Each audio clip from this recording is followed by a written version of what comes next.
우리 하나님 말씀 두 군데 보겠습니다. 로마서 1장 16절, 17절 먼저 함께 말씀을 합독합니다. 내가 복음을 부끄러워하지 아니하노니 이 복음은 모든 믿는 자에게 구원을 주시는 하나님의 능력이 됨이라. 첫째는 유대인에게요 또한 헬라인에게로다. 복음에는 하나님의 의가 나타나서 믿음으로 믿음에 이르게 하나니 기록된 바 오직 의인은 믿음으로 말미암아 살리라 함과 같으니라. 우리 마태복음 16장 18절 19절 두 절 함께 봅니다. 또 내가 네게 이르노니 너는 베드로라. 내가 이 반석 위에 내 교회를 세우리니 음부의 권세가 이기지 못하리라. 내가 천국 열쇠를 내게 주리니 내가 땅에서 무엇이든지 매면 하늘에서도 매일 것이요 내가 땅에서 무엇이든지 풀리면 하늘에서도 풀리리라 하시고. 아멘. 잠언 16장 9절 말씀에 보면 사람이 마음으로 자기의 길을 계획할지라도 그 걸음을 인도하시는 이는 여호와니라. 아멘. 우리가 많은 꿈을 가지고 또 우리가 많은 생각을 하고 이렇게 살리라 이렇게 되리라 꿈을 꾸지만은 그러나 결국에는 하나님이 인도하심에 하나님이 함께 하심에 하나님의 뜻대로 되어지는, 결국에는 하나님이 우리가 고장나고 또 깨어지고 부서지고 폐차되는 그 상황에서도 칼빈 오대교리의 성도의 견인이 있어요. 하나님이 고쳐서 또 하나님이 치유하시고 하나님이 또 당신의 뜻을 이루기 위해서 끌어가시는 분이에요. 견인해 가시는 분이라는 거예요. 오늘도 하나님의 은혜가 우리 모두에게 있기 때문에 이 자리에 함께 할 수 있었고 또 하나님의 인도하심 속에서 우리가 찬양하고 예배하는 자로 주님 앞에 나갈 수 있는 겁니다. 저는 모태신앙이었고 어릴 때부터 주일학교를 참 열심히 잘 다녔습니다. 그래서 여름 성경학교 흰구름 뭉게뭉게 피는 하늘에 찬양을 부르면서 북치면은 따라다니면서 함께 그 즐거운 교회 생활을 했던 기억이 새록새록합니다. 초등학교, 중학교 때에 한 번은 초등학교 5학년 때 같은 거예요. 교회에서 부흥회를 했는데 맨 앞자리에 앉아서 우리 부모님이 그 당시에는 또 교회 중직으로서 또 교회 가까이서 그런 어떤 신앙생활을 하고 있을 때인데 서울 응암동, 고택골, 신사동이라 하는 그 지역이었습니다. 한번 부흥회를 하는데 맨 앞자리에 앉아가지고 강사 목사님의 말씀을 듣고 있는데 야, 너 황소 목사감이네 그러더라고요. 목사가 되리라고 하는 꿈도 꾸지 못했고 생각도 하지 못할 그때에 참 그래도 부모님을 따라서 또 늘 교회와 친근하게 가까이 했었던 그런 시간들이었습니다. 그러나 지금 내 인생 뒤돌아보니까 걸음걸음 내 인생의 걸음을 인도하시는 분은 하나님이셨다라는 거예요.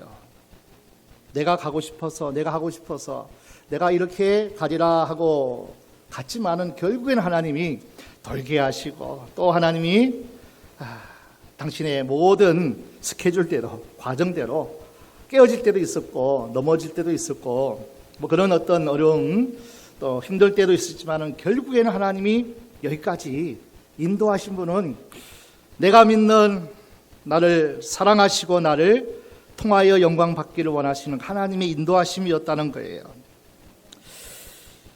그 모든 걸음걸음은 주의 종이 되어 그리고 목사로 살라는 하나님의 계획, 하나님의 섭리의 어떤 하나님의 또 귀한 손길이었습니다. 제가 초등학교, 중학교 때 한국 교회 역사에 큰 일들이 일어나고 있었습니다. 1973년도 여의도에 아파트가 없던 시절인데 그 넓은 광장에 빌리 그레함 목사님이 오셔서 큰 전도 집회를 했어요. 그 다음 1974년도에는 엑스플로 74라 해가지고요, 수많은 사람들이 그 광장에, 여의도 광장에 모여가지고 밤을 새우고 낮에 또 저녁에 함께 모여서 하나님, 이 대한민국을 하나님 사용하여 주옵소서. 아직도 믿지 않는 백성이 많은데 우리가 불씨가 되고 우리가 하나님 주신 사명을 감당할 수 있도록 열방을 섬기는 한국교회, 이 민족 될 수 있도록 그렇게 뜨겁게 기도했던 그 73년, 74년도 그 시절이 한국교회에 있었습니다. 단순했던 복음이었어요. 그 확실한 복음이 나를 사로잡았고 이 민족을 사로잡았고 온 세계에 제2의 선교 대국이 될 수 있도록 하나님이 이 나라 한국교회를 축복하시고 역사하셨습니다. 저도 그 한가운데에, 그 중심에 한 언저리에 또 함께했던 그 시간들이 있었습니다. 그토록 뜨거웠던 복음이, 그 간절했던 그 복음이 나를 계속 이끌어 가셨습니다. 저는 81년도 하나님의 인도하신 가운데 신학교를 들어가고, 그리고 아버님이 강원도에서 목회하던 시절이었기 때문에 기숙사 생활을 했습니다. 그래서 기숙사생들이 어떤 중심이 되어가지고 전도단을 또 이렇게 조직을 해가지고 한 명은 전철에 가서 앞에서 외치면 두 사람은 쫙 그 전철을 뛰어다니면서 전도지를 전달하고 또 외치고 뭐 그런 어떤, 또 그 다음에 문이 열리면 또 다음 칸으로 가기도 하고 다음 열차 타기도 하고 그렇게 몇 시간을 전도했던 시간들이 있었습니다. 여름방학에는 울릉도 전도여행을 가자. 속초를 찍고 포항을 찍고 배를 타고 울릉도까지 가서 한 주간의 어떤 울릉도 전도여행을 그렇게 기획하고 함께 참여했고, 또 복음을 저 땅끝 울릉도까지 가서 복음을 전했던 그런 시간들도 있었습니다. 그때 저의 믿음 한 가지가 있었습니다. 세상에 많은 신학이 있고 많은 사상이 있지만은 복음 아닌 신학은 신학도 아니다. 예수님의 피 묻은 그 복음이 깃들어 있지 않는 설교는 설교가 아니다. 그게 나의 믿음이었고 한국교회의 믿음이었습니다. 그래서 모든 사람들이 교회가 세상의 희망이다. 교회가 세상의 희망이다.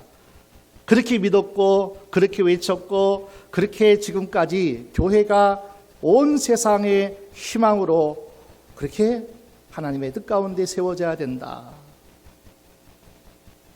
그런데 제가 이제 60년을 모태신앙으로 지금까지 그렇게 믿으며 흔들릴 줄 몰랐던 내 믿음과 외침에 자꾸 의문을 품기 시작했습니다. 이런 질문입니다. 아직도 한국교회가 세상의 희망일까? 우리가 살고 있는 이 시대에, 팬데믹 시대에 과연 교회가 이 시대에 이 땅의 모든 사람들의 여전히 세상의 희망인가? 코로나19 팬데믹 가운데 1년 6개월, 18개월, 20개월 가까이 얼마나 많은 눈총을 따갑게 한국교회가 받았어요. 왜 이렇게 교회가 별나냐? 왜 이렇게 교회가 사회, 나라, 조직에 협조하지 않고 왜 그러냐? 따가운 눈총을 받았던 그 시간들이기도 합니다. 왜 세상 사람들이 코로나19 말고도 왜 그렇게 교회를 비난하고 왜 교회를 그렇게 딴 시선으로 그렇게 따갑게 볼까? 그러나 여러분 잘 한번 생각해 보세요. 그들은 예수님을 비판하는 게 아니었어요. 성경의 모든 진리가 잘못됐다. 왜 이렇게 가르치냐? 성경에 대해서 이러쿵저러쿵 얘기한 거 아니에요. 우리 한국교회가 137년 되는 그 모든 시간 속에서 기독교 역사가 잘못되었다, 복음이 들어온 게 누구의 실수였다 비판하는 게 아니었다는 거예요. 그들의 비판은 교회를 비판하는 거예요. 더 나가서 교회에 속한 모든 공동체 한 사람 한 사람 너희를 보니까 세상에 빛이라 소금이라 미랄이라 그렇게 외치는데 아니라는 거예요. 한 사람 한 사람 저와 여러분들을 비판하는 것이 세상의 손가락질이었다는 거예요. 우리는 얼마든지 항변할 수 있어요. 아니, 한번 대보자고, 따져보자고, 변론해보자고. 우리가 너희보다 더 못났냐? 교회를 칭찬하고 뭐든지 잘해보려고 시도하는, 또 그렇게 하는 그 교회를 칭찬하고 격려하지는 못해도 비난이라니 그리 잘났냐? 너희가 교회보다 더 진실하더냐? 그렇게 항변할 수도 있을 겁니다.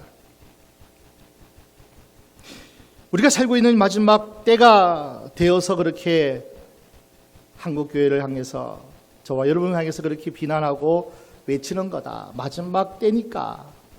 그렇게 또 우리가 자위도 해봅니다. 10년 전만 해도요, 종교인과 비종교인이 1대1이었대요. 그런 지금은 탈종교인이 더 60% 가까이 간다는 거예요. 이제 안 믿는 사람이 더 이제 많아지는 세상이 탈종교 시대. 우리가 살고 있는 이 시대에 많은 사람들이 세속주의, 물량주의, 과학문명 빠져가지고 종교를 떠나고 있다는 겁니다. 종교인들 중에서도 특히 기독교인들 가운데서도 종교다원주의로 인해서 위기시대, 갈등시대, 각자 자기 소견에 옳은 대로 그렇게 사는 신사사시대를 사는 그런 때라고 우리가 얼마든지 항변할 수 있어요. 때가 때인 만큼 세상의 빛으로 사는 것이, 소망으로 사는 것이 그렇게 쉽더냐, 그렇게 우리는 또 변명할 수도 있을 겁니다.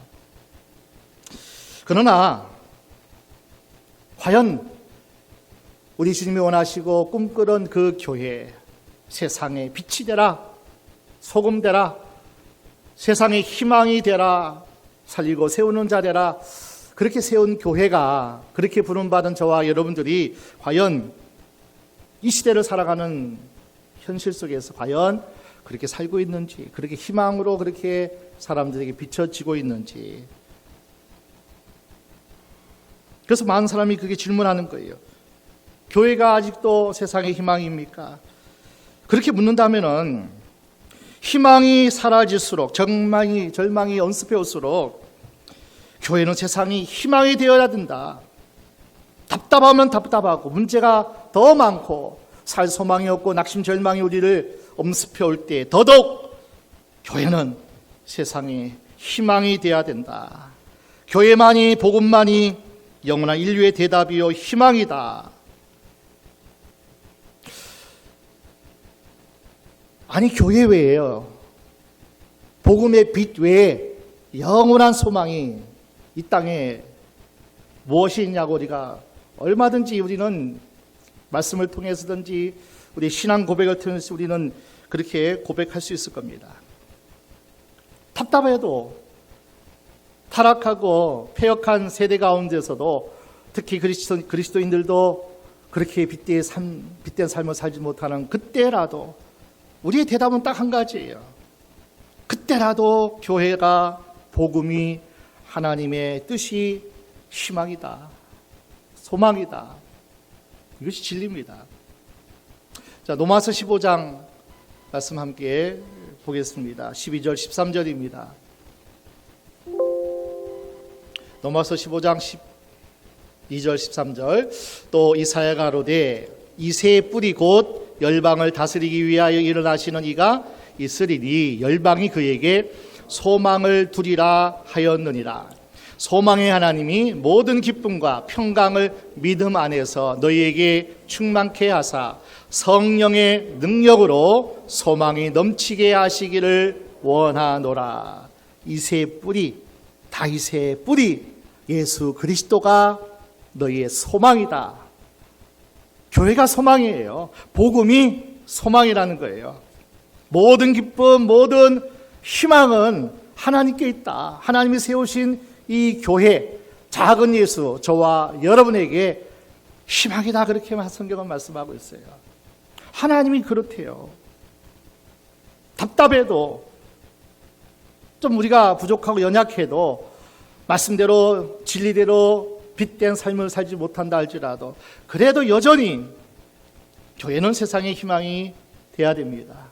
우리가 세상에 빛된, 소금된, 미랄된 삶을 살아야 된다 하는 겁니다. 아니, 세상 어디를 둘러봐도 다 위기예요. 갈등 아닌 곳이 없어요. 문제 아닌 곳이 없어요. 아니, 턱시도를 메고 드레스를 입고 국회 앞에서, 종합청사 앞에서 시위를, 트럭을 타고 시위하는 이들이 있어요. 신랑 신부예요. 예비 신랑 신부. 그들도 도대체 왜 결혼식만 그렇게 억제하냐고. 위기하는 곳이 없고요. 갈등하는 곳이 없더라고요. 그렇게 축복받고 꿈을 꾸고 소망 가운데 지내야 될 그 시간들이, 아니, 시위하러 그렇게 모여서 수많은 자갈령들이 거리에 시위하는 자영업자들의 어떤 모습도 참 안타깝고 너무나 힘든 시대입니다. 절망의 늪에 빠져 큰일 났다 신음할 때 교회는 그들의 아픈 가슴을 부둥켜 안고 희망을 만들고 희망을 선포했습니다. 위기가 있을 때마다 그 위기 한가운데 교회가 들어갔었어요. 가슴에 부둥켜 안고 위기를 기회로 만들었던 것이 한국 교회였습니다. 온 땅이 갈라지고 찢겨지는 갈등이 그렇게 사람들을 휘감아갈 때도 교회는 그 갈등을 꿰매고 치유했던 한국 교회였습니다. 이것이 우리 믿음의 선배들이 지금까지 복음이 이 땅에 들어오고 137년 동안 어렵고 힘든 시기가 지났지만은 부흥의 전성기 때에 그 위기 한복판에 가서 치유의 기름 부으심으로 회복하고 이 민족을 살려냈던 그 역할을 했던 것이 바로 한국 교회라는 거예요. 그런데 보십시오. 지금의 현 모습은요, 교회가 세상 어디보다 더 갈등 집단이 되었다는 거예요. 갈등의 당사자가 되었고, 심지어는 갈등 조장 집단이라 그렇게 사람들은 이야기를 합니다. 상처를 주고받고 살아가고 있는 이 시대의 모든 사람들이란 거예요. 잘못 살고 있어요. 하나님의 뜻이 아닙니다. 교회가, 저와 여러분이 그 위기와 문제와 낙담과 절망에 사로잡힌 그들에게 찾아가서 위로하고 격려하고 일어나야 돼. 나를 봐. 복음을 전하고 예수 그리스도를, 살아계신 하나님을 역사를 보여주고 그들에게 간증하는 우리가 되어져야 되는데, 그렇지 못한 현실 앞에 우리는 너무나 하나님의 거룩하심 앞에 우리는 작아질 수밖에 없는 그런 모습들입니다. 여러분, 위기는 언제나 본질로 돌아가라는 하나님의 메시지예요. 위기가 찾아오면, 코로나 팬데믹이 우리에게 찾아오면 언제나 하나님의 음성은 이거예요. 본질로 돌아가라. 본질로 돌아가라. 다시 말하면 초대교회로 돌아가라. 여호와께로 돌아가라. 위기를 우리가 맞았다면은 그것이 가정의 위기요, 교회의 위기요, 한국교회의 위기요, 나라와 민족과 세계의 위기라면 하나님의 메시지는 딱 한 가지예요. 본질로 돌아가라. 성경으로 돌아가라. 여호와께로 돌아가라. 하나님의 메시지는 그 한 가지입니다. 새로워지란 하나님의 음성이에요. 때가 찼고 하나님의 나라가 가까이 왔으니 회개하고, 따라합시다, 복음을 믿으라. 때가 찼고 그리고 이 세상에서 하나님 나라 가까웠으니 마가복음 1장 15절 회개하고 복음을 믿어라. 복음을 믿어라.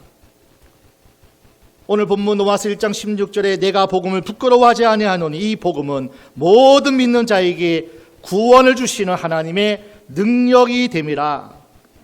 세상에 어떤 환난이 닥쳐와도요, 교회만 똑바로 서 있으면, 교회가 반석 위에 믿음 위에 굳게 서 있기만 하면, 새로워지면 세상은 다시 일어날 수 있어요. 교회만, 저와 여러분만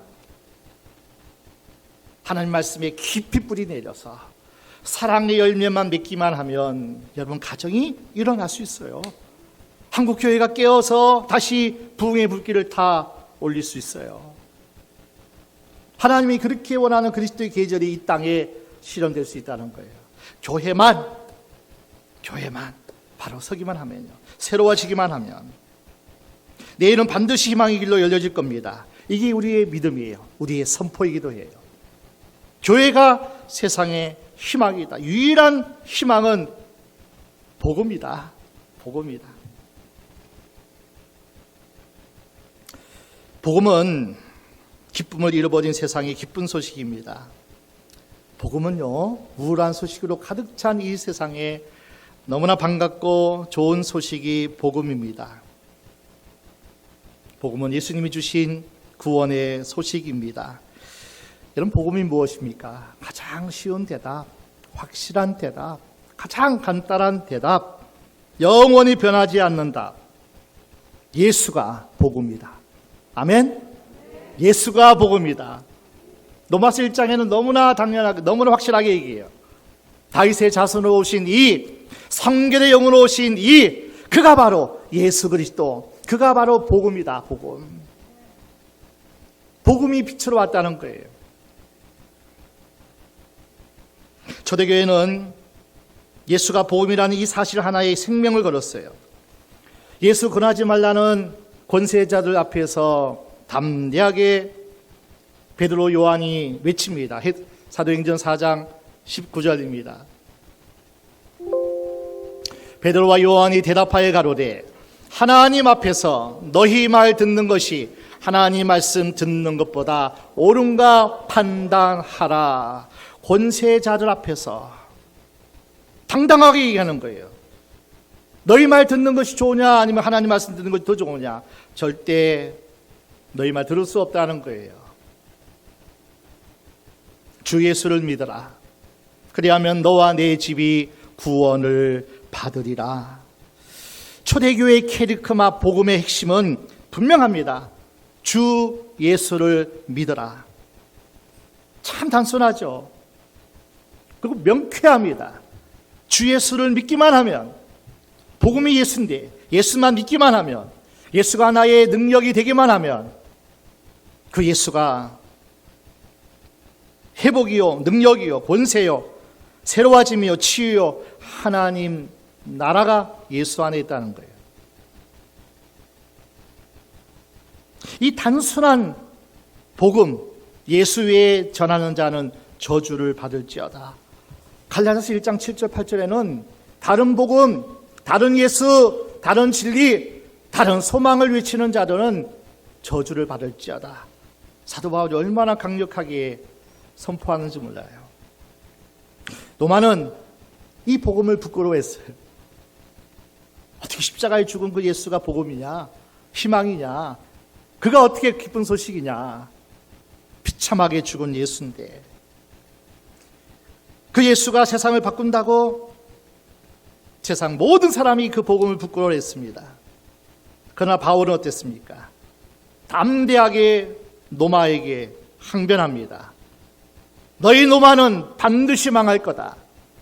너희가 그렇게 신처럼 받드는 그 황제가 결코 구원자가 아니다. 하나님의 아들 아니다. 하나님 나라만이 영원하다. 나는 복음 대신 예수 그리스도를 부끄러워하지 아니한다. 이 복음 예수만이 나의 구원이다. 나의 소망이다. 나의 능력이고 나의 생명이다. 당당하게 사도 바울은 그 복음, 그 예수를 외치고 선포하고 그 복음 때문에 달려갈 길을 다 마칠 때까지 선한 싸움 싸우고, 그리고 마침내 당당하게 주님 앞에 나아갈 수 있는 승리자가 되었던 겁니다. 나훈아 노래 가운데 테스 형, 세상이 왜 이리 어지러운가요? 소란스러운가요?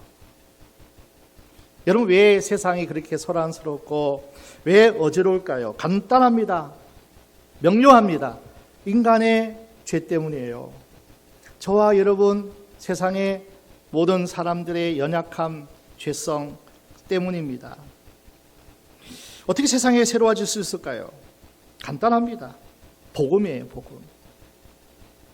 예수 믿을 때, 예수의 능력이 내 능력이 되고, 예수의 치유의 기름 부음이 내게 임할 때에 우리는 얼마든지 새로워질 수 있다는 거예요. 얼마든지 다시 일어날 수 있다는 거예요. 죄가 나를, 쓴뿌리가 나를, 그리고 세상의 그 어떤 환경과 어떤 세력이, 어떤 어둠의 역사들이 나를 어떻게 하든지 나를 하나님과 멀어지게 하고 나를 죽이려 할지라도 우리가 예수 안에 거하면, 여호와를 나의 피난처로 삼으면 세상의 그 어떤 세력도 우리를 빼앗을 수 없다는 거예요. 복음만이 희망이고 복음만이 답이라는 것을 우리에게 말씀하고 있습니다. 우리 대신, 제가 속한 우리 대한예수교 장로회 대신 교단이 내일 이제 제 56회 총회를 맞이합니다. 그래서 한국교회를 또 어떻게 하든지 모든 그리스도인이 깨어나고 일어날 수 있는 그러한 어떤 희망을 가지고 또 함께 모여서 큰 어떤 주제를 가지고 회의하는 그런 총회의 날이기도 합니다. 그래서 모든 우리 교단에 속한 교회들이 총회 주일로 또 하나님, 우리 교단이, 우리 총회가 한국교회를 선도할 수 있고 선한 영향력을 끼칠 수 있고, 교단에 속한 모든 교회가, 교인들이, 성도들이 빛바라고 소금되어 다시 한번 세상에 희망이 되기를 원하는, 그래서 함께 기도하고 함께 모여서 또 큰 어떤 주제를 가지고 회의하는 그런 시간들입니다. 그래서 우리는 교단을 위해서 기도해야 돼요. 우리가 속한 교회를 위해서도 기도해야 되지만, 우리 교회가 속한 노예나 또 교단 총회를 위해서도 우리가 반드시 또 기도해야 할 제목이 있습니다. 많은 사람이 그렇게 얘기할 겁니다. 목사님, 우리 성도들은 코로나19 팬데믹 때문에 혼자 서 있기도 벅차요, 숨쉬기도 어렵고 모든 길이 다 막혔는데 나를 위로해 주세요. 좀 내 문제 좀 해결해 주세요. 내 필요 좀 채워주세요. 많은 사람들이 사적인 복음에 다 매장되어 있어요. 내가 먼저 살아야 되죠. 내가 위로받고 내가 해결받고 내가 치유돼야 되죠. 다 사적인 복음, 나만을 위한 복음으로 머물러 있는 것이 한국교회의 큰 문제가 아닐 수도 없다는 거예요. 팬데믹으로 말미암아서 한국교회나 전 세계 성도들의 믿음이 약화되어졌습니다. 쭉정이와 알곡으로 쫙 갈라지는 그 시간들이 지금 계속 진행되고 있다는 거예요. 알곡들은 더 믿음이 강해집니다. 쭉정이들은 더 믿음이 연약해져 가지고 바람에, 세파에 휘둘리고 또 다 날아가고, 그런 사람이 부지기수라는 거예요. 그래도 교회 안 나가는 가난한 성도들이 많았는데 더 많아졌다는 거예요. 교회를 갈 수가 없으니요. 그 신앙마저 지키지 못하는 한국교회 성도들이 너무나 많이 있다는 거예요. 우리 가정을 위해서, 우리 교회를 위해서 기도하기도 벅차요. 그런데 한국교회를 위해서 기도하라고요? 총회 교단을 위해서 기도하라고요? 그렇게 여러분이 물을 겁니다. 그러면 대답은 뭐예요? 기도하셔야 됩니다. 기도하셔야 돼요. 나라와 민족을 위해서도, 그리고 한국 교회를 위해서도, 그리고 우리 교회가 속한 대신교단, 인천중앙도회, 새생명교회 위하여서 여러분 기도하셔야 됩니다. 교회는 보이지 않는 교회, 눈에 보이는 교회가 있습니다. 우리 주님께서 내 교회를 세우리니 그 교회는 보이지 않는 교회예요.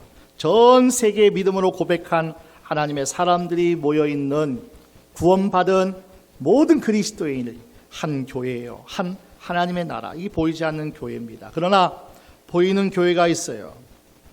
대한예수교 장로회, 대신총회, 인천중앙노회, 새생명교회, 이 모두를 의미합니다. 큰 산맥이 한국교회라면은 우리 총회는 큰 산, 동산, 그런 위치입니다. 새생명교회는 큰 산에 나무 한 그루, 지체 정도, 이것이 우리 교회일 거예요.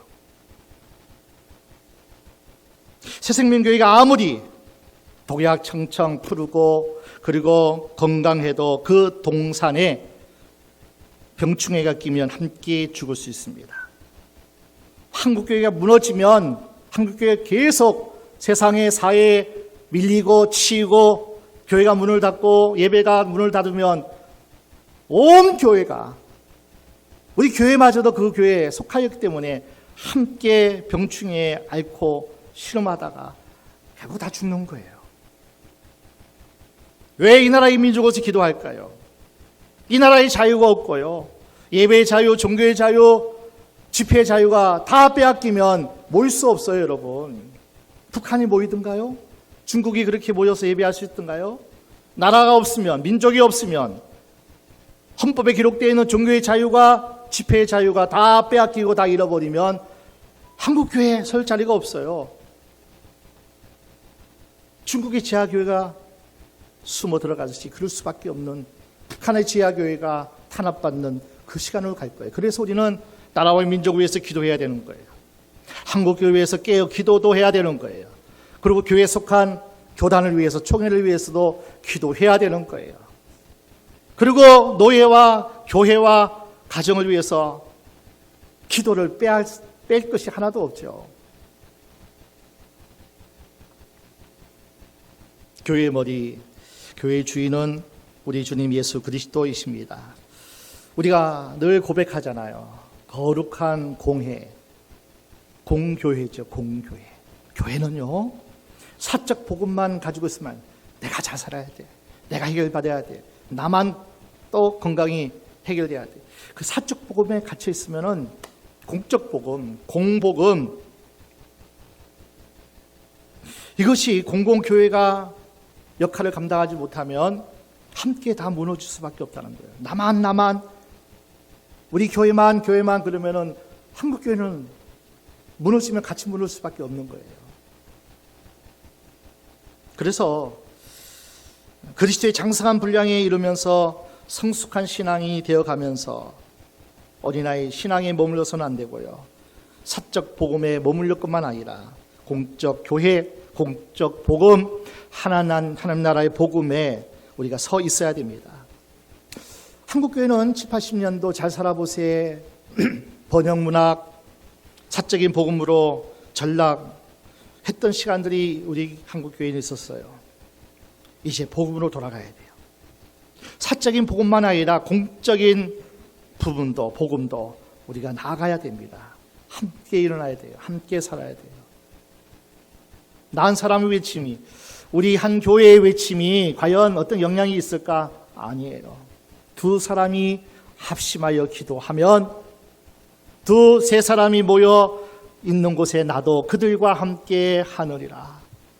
너희가 스스로 겸비하여 낮추어 하나님께 나아가서 기도하면 내가 하늘에서 듣고, 히스기야 한 사람의 기도로 사내립의 군대를 한 영이 하나님이 파송하시니 다 시체가 되게 하셨던 역사도 있어요. 한 사람의 기도가, 한 교회의 기도가 전 세계의 큰 하나님의 역사의 통로가 되는 역사를 하나님이 행하신다는 거예요. 복음으로 돌아가야 됩니다. 한국교회는, 우리 한국교회 초창기 때는 얼마나 많은 공적 복음이 있었는지 몰라요. 세상을 이롭게 하는, 세상과 더불어 살아가는 그런 놀라운 운동들이 많이 일어났습니다. 그래서 많은 세상에 타락된, 피폐된 조선의 많은 그 잘못된 악습들을 교회가 들어와서요, 다 끊고 다 물리치고 다 새롭게 된 역사가 있습니다. 그래서 예수 믿고요, 우상신앙을 타파했습니다. 술, 담배, 마약 다 끊었습니다. 미신적 신앙을 다 내다버렸습니다. 떼먹은 독을 갚으려서 뛰어다니면서 이거 갚아야 돼. 내가 예수 믿어보니까 이거 큰 죄야. 머슴들을 함부로 대한 죄를 회개하고 가족으로 대했습니다. 목숨을 초계와 같이 내려놓고 3.1 운동에 앞장섰습니다. 주일학교 아이들도요, 세뱃돈 받으면 전도지 구해가지고 전도하러 다녔던 그 시절이 우리 믿음의 선조 때에 있었다는 거예요. 십자가 신앙, 순교 신앙이 한국교회 초창기에 공적 복음이란 말이에요. 그 당시 한국교회 주제가 뭔지 알아요? 환난과 핍박 중에도 성도는 신앙 지켰네. 옥중에 매인 성도나 양심은 자유 얻었네. 우리도 그 신앙 따라서 죽도록 충성하겠네. 옥에 갇히면 갇히는 대로, 그러나 양심은 자유를 얻었어요. 환난과 핍박 가운데에서도 복음 전하는 그때가 있을 때니까요. 이 나라, 이 백성 살려야 된다. 한국교회가, 교회가 세상의 희망이 되어야 된다. 내가 먼저 끊고, 내가 먼저 다 내다버리고, 내가 먼저 바로 살고, 내가 먼저 신앙으로, 믿음으로 굳게 서야 된다. 그 기치가 있었어요. 다시 돌아가야 돼요. 성경의 초대교회로 돌아가야 되고, 한국의 초대교회로 돌아가야 된다는 거예요. 20만 성도들이 3.1 운동을 주도했을 그 당시로 돌아가야 돼요. 얼마나 많은 이들이 코로나 팬데믹 가운데서 우리가 무슨 큰 힘을 발휘해야겠냐고. 아니에요. 0.3%의 소금물이 바닷물을 정화시킨다는 거예요. 20만 성도가 3.1 운동을 주도해 나갈 수 있었다는 거예요. 가장 연약했던 종교가 우리 사회를 이끌어갈 수 있었던 것, 복음의 능력이었어요. 아멘? 하나님의 능력이었단 말이에요. 교회가 기도해서 이 대한민국을 또 남침으로부터 지킬 수 있었던 것도 바로 위대한 한국교회가 하나님 앞에 무릎 꿇었던 그 시간이 있었어요.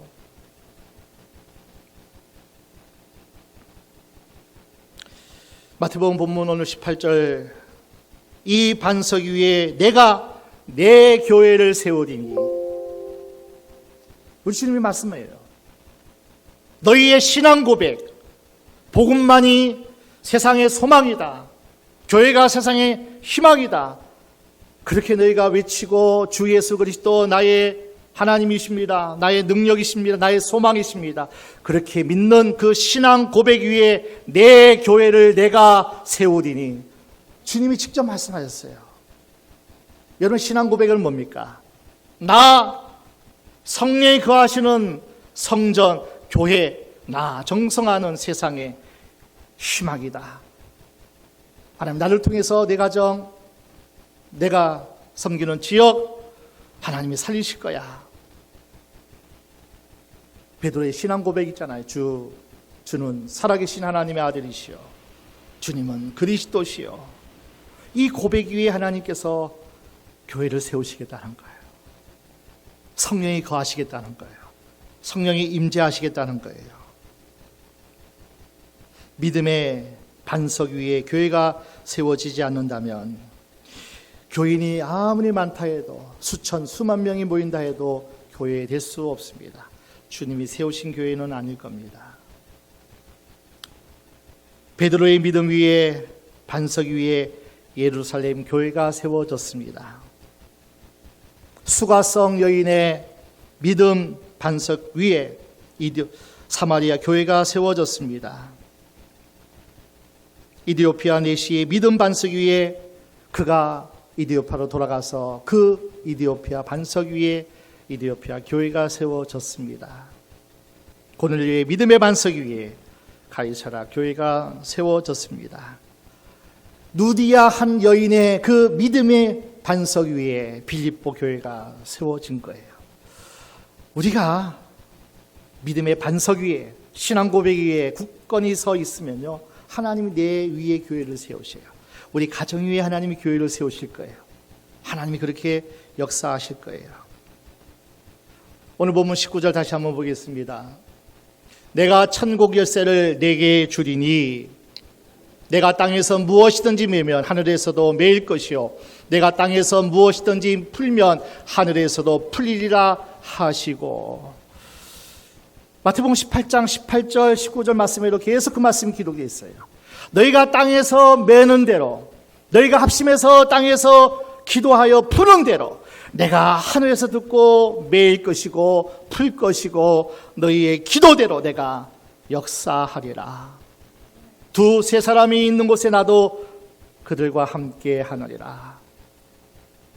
교회가 합심해서 기도하래요. 그럴 때 교회는 세상의 희망이 될 수 있어요. 믿음의 반석 위에 굳게 세워야 되고요. 그리고 하늘의 권세, 가장 큰 권세, 교회의 권세는 뭡니까? 기도하는 권세예요. 합심하여 기도하는 권세. 기도하면 이스라엘 어려움을 당할 때마다 모여 함께 기도했습니다. 초대교회가 어려움을 당할 때마다 교회가 모여 합심해서 기도했습니다. 연약하고 나약하여 세상의 어떤 어려움에 다 휩쓸려가는 그때에 너희는 모여서 예루살렘을 떠나지 말고 하나님께 약속하신 성령을 위하여 기도하라. 그래서 온 교회가 모여 합심하여 기도할 때, 전혀 하나님을 향해서 기도할 때 성령이 그 가운데 임재하신 줄로 믿습니다. 그러니까 능력 받으니까요, 하나님의 지혜가 임하니까, 하나님 마음을 품으니까 어떤 영혼도 품을 수 있었어요. 저 사람 살인 강도야, 내치지 않았어요. 품을 수 있었어요. 그리스도의 사랑으로. 하나님의 지혜가 임하니까 가야 할 곳을, 만나야 할 사람을 하나님께서 촉촉 만나게 하시고 길을 인도해 주셨어요. 하나님의 능력이 임하니까 그 권능 가운데 하나님의 마음, 하나님의 지혜, 하나님의 능력이 다 포함되어 있는데 하나님의 능력이 임하니까 죽어가는 사람을 살릴 수 있는 놀라운 역사가 나타났어요. 병든 자를 치료하는 놀라운 역사가 일어났어요. 사도 바울은 손수건만 스쳐가도 다시 회복되어지는 역사가, 강력한 성령의 기름 부음의 역사가 나타났다는 거예요. 오늘날도 마찬가지예요. 교회가 세상의 희망이 되기 위해서는 교회가 함께 기도해야 됩니다. 배고픈다는 게 뭡니까? 잠그거나 연다는 거 아니겠습니까? 우리 예수님께서 귀신을 쫓아낼 때도 이 권세를 하나님이 그에게 주셨고, 누가복음 5장에 말씀 보니까 하나님이 능력을 부어주시니 예수가 병을 고치더라고 말씀하고 있는 거예요. 사도행전 10장 38절 고넬료 가정에 베드로가 설교하잖아요. 하나님이 나와 함께 하셨다. 성령과 능력으로 내게 기름 부으시고 그 기름 부음의 능력 가운데 내가 다니면서 사람을 고쳤다. 마귀를 쫓아냈다. 이게 사도행전 10장 38절에 함께 보겠습니다. 사도행전 10장 38절 하나님이 나사렛 예수에게 성령과 능력을 기름 붓듯 하셨음에 저가 두루 다니시며 착한 일을 행하시고 마귀에게 눌린 모든 자를 고치셨으니 이는 하나님이 함께 하셨습니다. 기도할 때 하나님이 함께 하셔요. 특별히 교회가 합심해서 함께 기도하면 하나님이 강력하게 임하셔요. 세상이 이겨낼 수 없는 하나님이 주신 권세로 세워지는 영적 공동체가 우리 새생명 교회 공동체입니다. 오늘 이 시간 우리가 이 놀라운 권세를 사용하셔야 돼요. 한번 따라할까요? 교회가 세상의 희망이다. 내가 세상의 희망이다. 오늘 저와 여러분 한 사람 한 사람이 교회고 우리 새생명 교회가 세상의 희망이 돼야 돼요. 오직이에요, 오직이에요. 교회만, 복음만, 하나님의 도우심만 세상의 희망이 될 수 있어요.